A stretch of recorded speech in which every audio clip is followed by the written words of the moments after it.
Oh, kita nyo to. Pera. Pera mga idol, gagawin nating magic ballpen. Huwag kukurap dahil magic ito. Chok, chok. Pasok natin ang ballpen dito. Tingnan mabuti, huwag kukurap.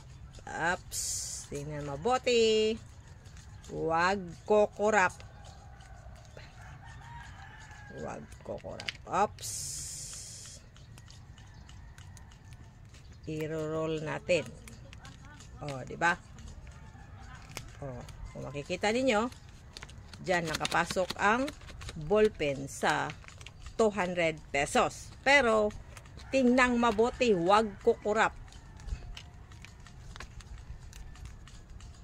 Ups. Tingnan mabuti mga idol. Anong mangyari? Ups. Ayan na.